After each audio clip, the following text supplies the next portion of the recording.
Kalau mau jadi atlet angkat besi itu, kalau mau kuat ngangkat besi, ada makanan spesial nggak? Sebenarnya yang pasti spesial sih enggak, tapi tetap ya yang bernutrisi itu wajib gitu kan, karena memang nggak bisa dipungkiri untuk menambah tenaga, asupan nutrisi buat ototnya itu pasti ada gitu kan. Nah kalau saya dulu mungkin selama di apa namanya pelatihan lagi junior gitu kan, tapi dibanyakin ke putih telurnya untuk tambahan nutrisi apa proteinnya, karena Ya. memang mungkin anggaran yang terbatas gitu kan. Kalau untuk daging mungkin terlalu tinggi kan, jadi dimanfaatkan pakai putih telur. Nah, kalau masih remaja atau junior seperti itu, kemungkinan kan untuk kelas berat badan itu kan belum ditentukan kan, Mas gitu. Kalau sekarang mungkin sudah ditentukan harus kelas berapa. Kalau dulu mungkin saya masih apa namanya nggak ditentukan kelas, jadi yang penting berkembang terus gitu, prestasinya berkembang terus. Setelah sudah dapat patokannya untuk internasional baru tentukan kelasnya gitu sih. Nah Ya. mungkin kalau untuk nutrisi yang lebih baiknya mungkin di sini ada Bu Emil yang bisa menjelaskan Itu semuanya sih. dia. Oke. Karena Mas Eko sudah menyebutkan Tapi saya ada tahu Eko makan apa yang paling banyak saya tahu. apa itu Pasti apa itu? makan hati. Apa? Makan hati dia banyak. Makan hati. Kalau Udah ini disinggung. Ya, udah disinggung tadi sama Eko, ada Mbak Emil, sport nutrisionis di sini.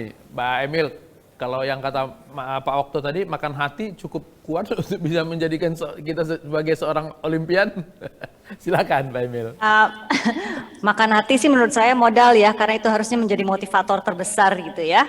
Jangan pernah give up, karena at the end of the day untuk jadi juara, yaitu pantang mundur, keep moving on, keep believing. Makan hati, sometimes it happens, but that's okay.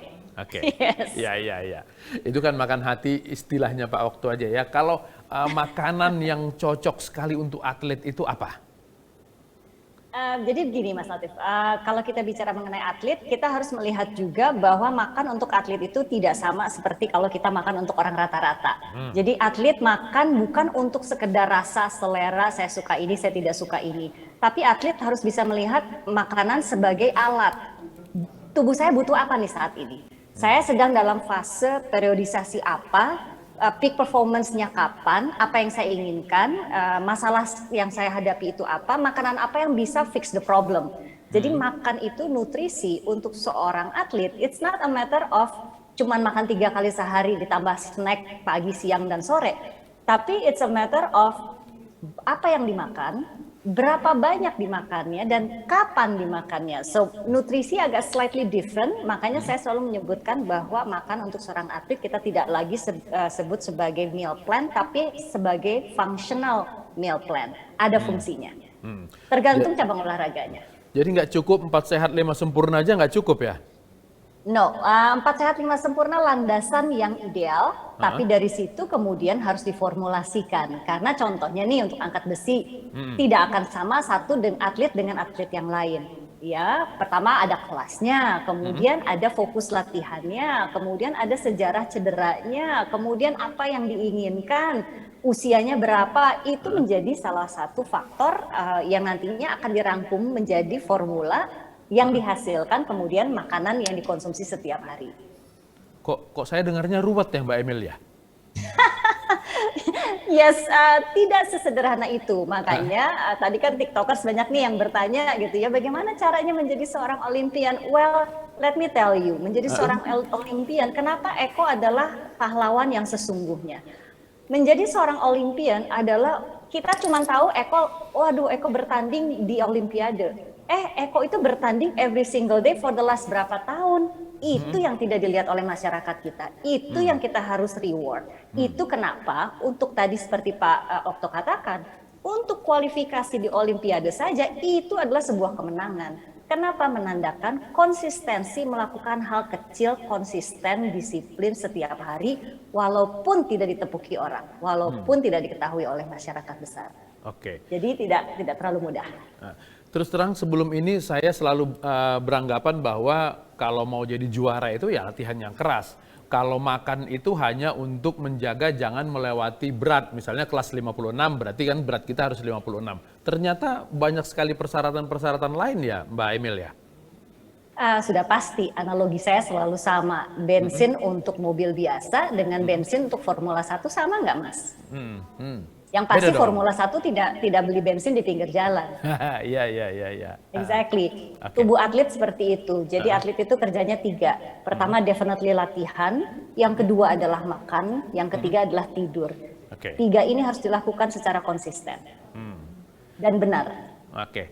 Tadi Eko bilang waktu dia muda dulu, ekonomi belum baik, otomatis kan makanan yang dikonsumsi juga tentu tidak dengan bergizi seorang atlet yang baik. Ada nggak sih makanan-makanan yang mudah didapat tapi gizinya bagus? Oh, definitely. Akan salah kalau kita mengatakan bahwa makanan bergizi itu harus mahal. Oke. Ya, itu salah. Tapi memang makanan bergizi itu harus direncanakan. Tidak bisa seenaknya. Kalau yang namanya direncanakan, tentunya artinya ada apa? Ada pagunya, ada parameternya. Murah-murah sekali, ya nggak bisa juga. Karena di mana ada uang, di situ ada kualitas. Itu udah pasti. Kita nggak bisa pungkiri. Tapi that doesn't mean harus yang paling mahal, harus produk impor. No, setiap atlet dimanapun mereka berada, mereka bisa mendapatkan gizi yang maksimal asalkan diprogramkan dengan benar, Mas. Jadi kita harus tahu kalau atlet ini adalah latihannya di Kalimantan, apa yang tersedia, pilihannya apa, kombinasinya bagaimana, makanan lokal yang ada yang mudah untuk didapati, mudah diolah seperti apa. Nah, bukan yang agak sedikit membuat kompleks, bukan makanannya, tetapi proses itu tadi tuh, melihat pasar, apa yang available, cooking proses yang dilakukan, kombinasinya seperti apa. So, pada dasarnya, dimanapun kita berada, di kota besar maupun di desa atau di kota kecil, makanan bergizi kita bisa dapatkan. Tapi yes, we need to plan, we need to see, we need to observe. Kalau bicara tentang di Kalimantan, di mana-mana hampir seluruh daerah di Indonesia itu daging tentu saja menjadi makanan yang mudah diperoleh di semua tempat di Indonesia ya. Kan banyak orang bilang kalau banyak makan daging nanti darah tinggi segala macam. Bagaimana mengolah daging ini sehingga kemudian menjadi konsumsi yang sehat dan baik buat seorang atlet maupun bagi kita dalam kehidupan sehari-hari? Jadi ini juga salah satu yang saya dari sejak 10 tahun yang lalu mencoba untuk meluruskan masalah mitos daging merah. Tidak semua daging merah sama nilainya, kita tidak bisa menyamaratakan. Untuk di satu ekor sapi yang sama saja, kita harus melihat daging ini diambil dari bagian yang mana. Itu akan menentukan kandungan zat besi, B12, kandungan protein, kandungan lemak, bagaimana mengolahnya, apakah bisa di-grill, dipanggang, atau harus direbus, atau harus dimasak dengan waktu yang lama. Jadi dalam satu ekor sapi saja, kualitas dagingnya berbeda-beda. Nah, bisa dibayangkan kalau sapinya itu kemudian juga berbeda-beda. Sapi itu pun sama seperti manusia ya, sebagai seorang manusia saya selalu mengajarkan siapa kamu tergantung dari makanan yang dikonsumsi. Kalau kamu makannya sampah, badan kamu akan memberikan sampah kepada kamu. Nah, sama dengan sapi. Apa yang dimakan oleh sapi akan menentukan kualitas dagingnya, keempukan dagingnya, rasa dagingnya, kandungan lemaknya, kandungan kolesterolnya. So, pada dasarnya tidak semua daging merah sama nilainya, Mas. Jadi kalau orang mengatakan daging merah mengakibatkan kolesterol, tekanan darah tinggi, itu artinya Anda memilih daging yang salah. Nah, saya tidak bicara import atau lokal ya, tapi kualitas ya. Kita bicara mengenai kalau kita mau, contohnya Eko, sebagai seorang atlet angkat besi, dia membutuhkan protein untuk apa? Untuk muscle building, untuk create ledakan power, tapi juga untuk recovery. Nah, untuk fungsi-fungsi seperti itu tidak bisa makan daging yang biasa digunakan untuk bikin rawon, which is dagingnya biasanya berlemak. That's not it, gitu, nggak bisa.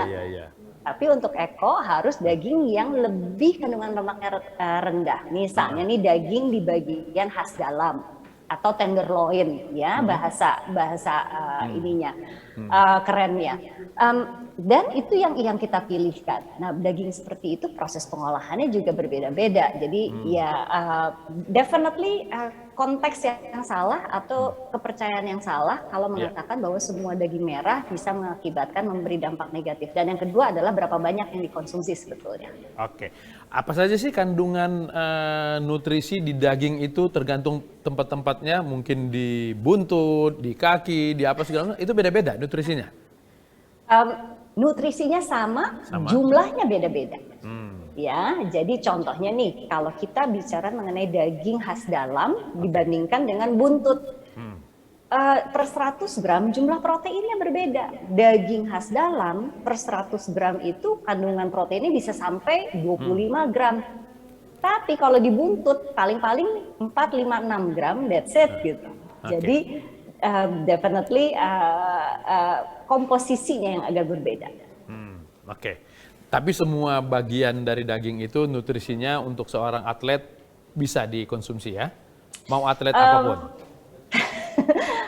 Saya tidak anjurkan makan sop buntut sih. Sop buntut nanti kalau sudah dapat medali emas kita rayakan dengan mengkonsumsi sop buntut gitu Mas. Coba kita tanya Mas Eko. Mas Eko ini suka makan daging nggak? Iya, ya, yang pastinya demi untuk perkembangan prestasi kita ya wajib ya, harus gitu. Nggak ada namanya nggak doyan gitu, karena seperti Bu Emil bilang bukan masalah rasa gitu kan, karena kebutuhan untuk badan kita sendiri gitu loh. Apalagi kita olahraga yang lumayan ngeluarin tenaga yang ekstra, dan kita butuh muscle, otot, recovery gitu kan, karena kita yang kalau ibaratnya kita latihan dengan beban yang lumayan berat dan kita harus lompat, belum persendian kita gitu, jadi recovery-nya kan harus maksimal juga, makanya makan, istirahat, dan latihan bagus itu wajib itunya gitu loh. Masalah nutrisi ya seperti itu, seperti yang dijelaskan Bu Emil tadi gitu, karena 3 komponen itu harus dimaksimalkan gitu.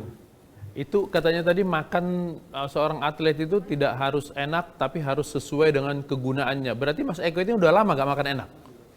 Ya paling setelah bertanding baru kita lepas, mau makan apa aja boleh. Jadi memang untuk persiapan mungkin dalam 2 minggu sekali, mungkin cheating boleh lah sekali gitu kan, setiap hari gitu. Yang pasti itu perlu diralat dikit tuh Mas. Makanan sehat itu harus enak. Itu prinsip saya. Makanan sehat harus enak. Karena kalau tidak enak, kalau saya sendiri sebagai ahli gizi nggak mau makan makanan yang saya berikan kepada atlet saya, that's nonsense. Itu nggak benar artinya. Ya, jadi makanan sehat, it has to be good. Oke. Makanan yang enak banget saya ngewakilin kok, tenang aja. Itu dia. Kita bagi kerja ya Mas Okto ya. Jadi makanan bergizinya untuk Eko, makan enaknya untuk Pak Okto ya. Karena ini mungkin trik saya juga buat atlet-atlet, bukan cuma Eko. Itu boleh ditanya sama atlet yang lain. Saya suka menampilkan makanan-makanan enak. Ini saya bilang ini rewardnya kalau kamu udah menang, ya kan? Gitu. Jadi mereka tuh, karena atlet ini kan rata-rata kan jaga dietnya mereka kan. Gitu. Dan Eko bilang reward terbesarnya itu selesai tanding dia boleh makan kan gitu. Kalau saya terus. Ya dulu juga pernah sih di 2016 kan waktu jadi CDM gitu kan. Kita lagi belum tanding, kita masih persiapan, dibawanya rendang ini kan. Jadi ya gimana ya, kita nggak makan, ya pingin makan tapi naik. Pada akhirnya kita ambil daging, kita cuci pakai air panas, baru kita makan dagingnya. Baik. Mbak Emil, Pak Okto, Mas Eko, ini bergabung bersama kita Pak Arya Sinulinga. Pak Arya, selamat. Mr. Arya Sinulinga. Pak Arya selamat sore, halo Pak Okto. Pak Arya ini suka makan daging ini dia. Aduh, Om Arya ini makin gagah. Ya. Pak Arya, tadi kita cerita tentang makanan enak yang sehat. Kalau Pak Arya ini suka makanan apa? Kita tunggu diundang sama Om Arya aja makan apa. Ya kok, gimana kok? Yang pasti makanan Indonesia lebih enak, makanan Indonesia, makanan Nusantara. Iya. Tentu saja untuk sehat itu kita perlu juga nutrisi yang baik, Mbak Emilia. Mbak Emilia, kalau di masa pandemi ini di luar daripada kita pengen berolahraga, tadi ada beberapa kali membahas tentang daging. Kalau daging merah ini sebetulnya untuk mengatasi melawan pandemi ini seperti apa fungsinya? Jadi kita kembali kepada daya tahan tubuh nih Mas. Kalau kita bicara mengenai pandemi, vaksinasi definitely it's a must. Buat saya is unnegotiable. Tapi at the end of the day kita juga harus mengerti bahwa tameng terakhir kita adalah imunitas kita sendiri. Nah kalau kita bicara mengenai daya tahan tubuh, kita bicara mengenai 2 komponen nutrisi yang ada di daging merah. Pertama protein. Imunitas kita terbuat dari protein. Sedangkan daging adalah salah satu sumber, kalau bukan yang terbaik, protein yang ada adalah di dalam daging. Kemudian yang kedua, di dalam daging merah ada yang namanya zinc atau seng. Itu adalah mikronutrisi yang dibutuhkan dalam jumlah yang sangat kecil, tetapi zinc ini punya peranan besar untuk imunitas.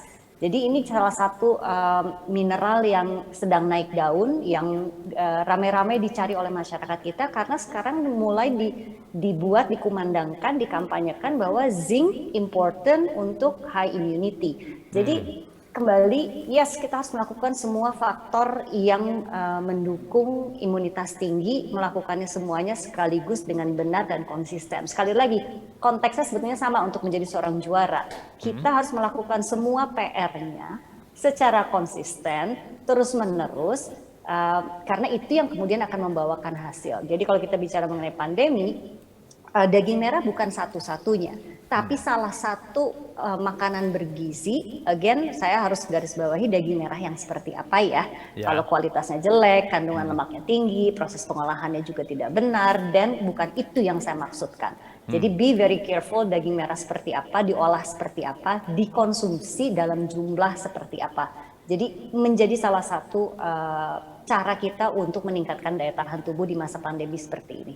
Oke. Pak Emil, ada kisi-kisi tertentu tentang makanan-makanan yang sehat, sekedar buka rahasia aja. Bang Arya ini sedang berusaha mengecilkan perut. Tolong dikasih masukan. Makanan apa yang pas buat dia? Berhasil. Udah berhasil nih. Tuh berhasil katanya. Gampang. Kalau mau ngecilin perut Bang Arya gampang. Apa itu? Uang makannya kita kirim ke kita aja. Pasti perutnya kecil. Ya. Silakan Mbak Emil. Yes, jadi gini, approach yang kita harus mulai rubah adalah bahwa yang namanya nutrisi is very personal. Kita tidak bisa menggunakan satu program umum yang menghasilkan dan mengharapkan hasilnya sama dari satu individu ke individu. Kunci dari keberhasilan sebuah program adalah dengan melakukan proper assessment. Kita siapa? Usia kita berapa? Kita laki-laki atau perempuan, aktivitas fisiknya bagaimana, siklus tidurnya seperti apa. There is so many assessment, dan assessment itu harus dilakukan dengan benar sebelum program bisa dilakukan atau dibentuk sesuai dengan tujuannya. Jadi I think my recommendation atau kalau saya boleh membantu masyarakat untuk sedikit berubah pola pikir, jangan pernah ikut-ikutan pola makan orang lain. Kenali diri sendiri, tentukan apa yang baik untuk Anda, lakukan dengan benar, konsisten. Hasil tidak datang dalam satu hari, tapi hasil akan datang apabila prosesnya kita lakukan. Oke. Terkait jenis makanan, kan tadi kita ngomongin daging kalau sama Mbak Emil ini, memilihnya itu seperti apa? Supaya yang kita konsumsi itu jadi sehat, bukan menjadi bikin perut kita jadi gede. Oke, ini sekali lagi merubah pola pikir ya. Artinya gini, banyak orang bicara, oh daging merah tidak sehat. No, wait a minute, daging merah yang seperti apa? Yang kedua adalah, daging merah itu boleh, kalau sehat berarti kita boleh makan banyak ya. Nah itu konteks cara berpikir kita, Mas. Banyak dari masyarakat kita yang masih berpikir kalau gue suka dan itu bagus, semakin banyak semakin bagus. That's not true. Tetap aja ada takarannya. Ya, jadi kalau kita kembali lagi bicara mengenai what is my balanced diet, balanced diet itu adalah yaitu menggunakan pilihannya, menentukan pilihan yang benar, cari yang kandungan lemaknya tidak terlalu tinggi. Kalaupun sekali-sekali saya mau makan wagyu, boleh nggak? Ya boleh, tapi tentukan kapan dan berapa banyak dan berapa sering. So at the end of the day, perseringlah makan makanan yang kandungan lemaknya rendah. Tidak mengatakan tidak boleh, but diperjarang. Karena to be honest with you, orang Indonesia itu atau secara global sih, tidak spesifik dengan Indonesia, kebanyakan dari kita sangat tidak suka untuk dibatas-batas. Gue suka kok, gue mau kok, mumpung masih sehat. No, that's not it. Justru dibalik. Enggak, karena saya suka makanan berlemak dan karena saya ingin bisa makan makanan berlemak selama mungkin, mulai dari sekarang harus dikontrol jumlahnya. That is my motto sebetulnya, karena saya suka makan enak. So artinya pola pikir harus dirubah untuk kita mendapatkan tubuh yang sehat dengan mengikuti anjuran pola makan sesuai dengan kebutuhan masing-masing individu. Terima kasih informasinya Mbak Emilia untuk kisi-kisi memberikan makanan yang sehat, termasuk juga memilih daging yang sehat. Jadi kita bisa makan daging semau kita asal sehat. Gitu ya.